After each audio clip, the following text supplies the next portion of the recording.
Happy post-Thanksgiving, everyone. This week we have been talking a lot about cards. Sometimes you get dealt a good hand in this life, and sometimes you've been dealt a difficult hand. And I think that our lives are sometimes like this. Sometimes it seems like everything's kind of going our way, and then there's other times when it feels like absolutely nothing is going our way. And this year, well, if we're honest, every year has had some good times and some bad times. Maybe you are someone with kids at home and you felt like this extra family time with the kids at home and not running to sports and all those things, that this time has been a blessing. But maybe you have kids at home and maybe you feel like too much togetherness is just too much togetherness. And let's be honest, it's been a struggle. Maybe some of you have been alone too much this year and the isolation has felt like a really difficult thing. Or maybe something has come unexpectedly to you this year and it's caused you to wonder if that's all even worth it.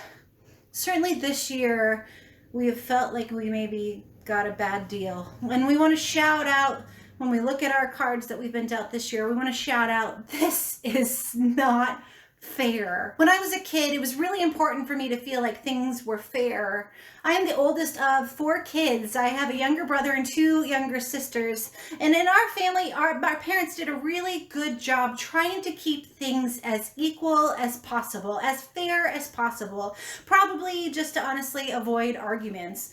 I swear that my mom would count the number of presents we got at birthdays and Christmas so that we would all have exactly the same amount. And fairness, it seemed really important to her for running this full house full of kids. And when you play cards, it seems that everyone should have the same chance when you're playing cards. The same amount of cards starts every card game, and fairness seems important to be able to have the game continue to go.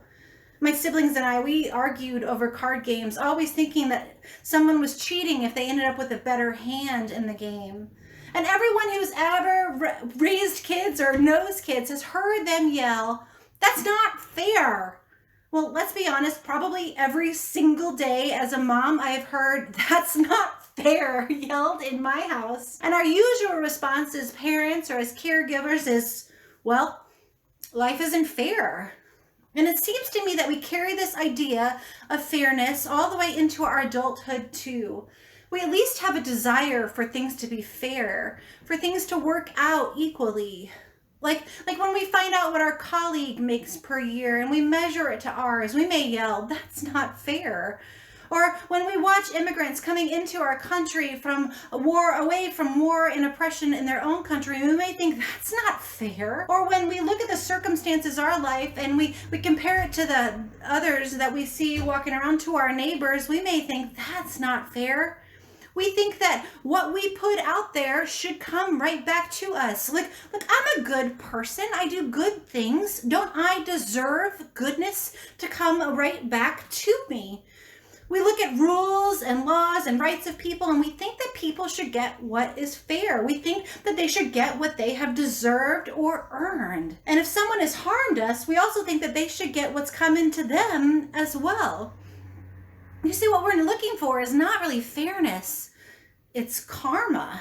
This idea that whatever we put out will come back to us.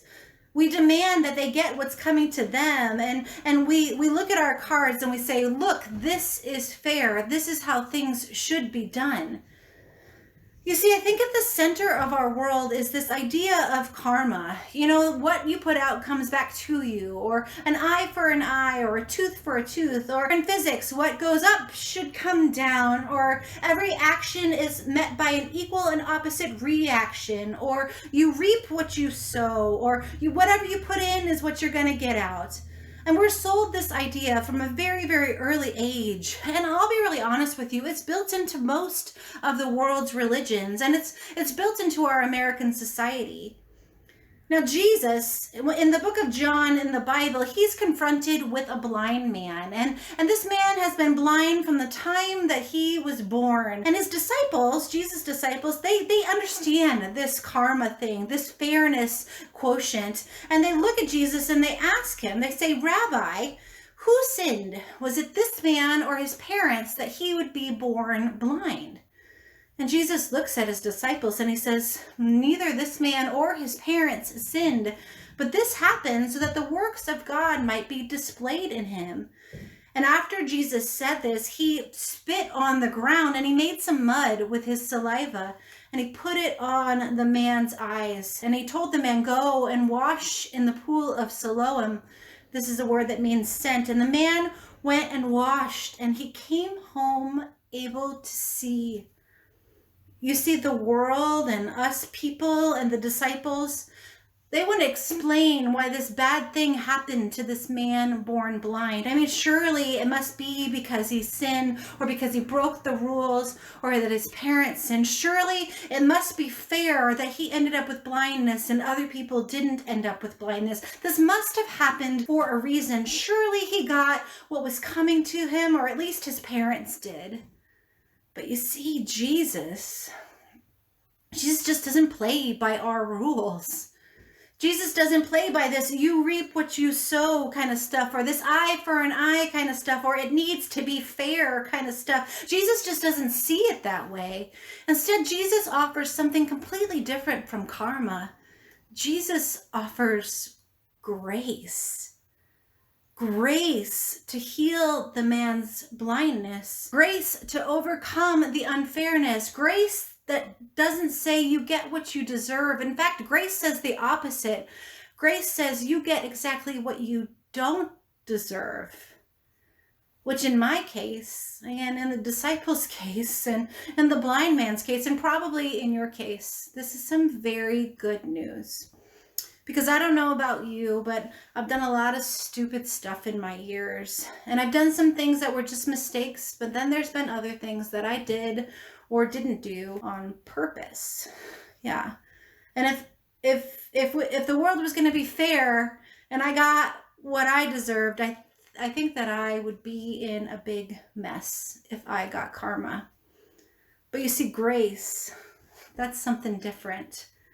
Grace comes from us counting on Jesus' work on the cross, counting on what Jesus has done for me, not because I deserve it, but just because Jesus loves me. Now, grace, this is incredibly amazing. Grace is life-changing, and thank God that grace is not fair. Grace is not what I deserve, and thank God that Jesus doesn't play by our rules.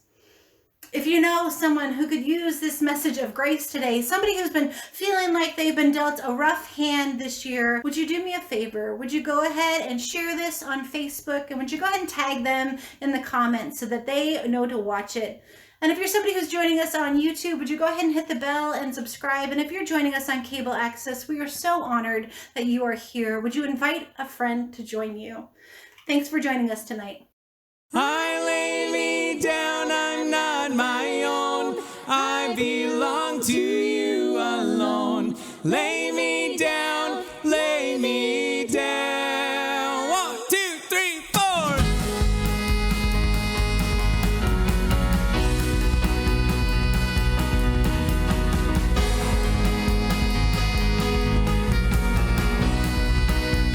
With this heart, open wide from the depths, from the heights, I will bring a sacrifice.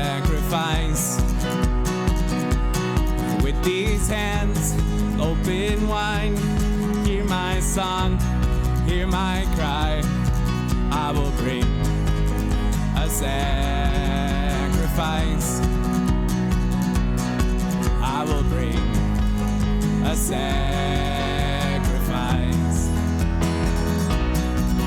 Hey! I lay me down, I'm not my own. I belong to you alone. Lay me down, lay me down. Whoa, hand on my heart, this much is true. There's no life apart from you. Lay me down, lay me down. Yeah.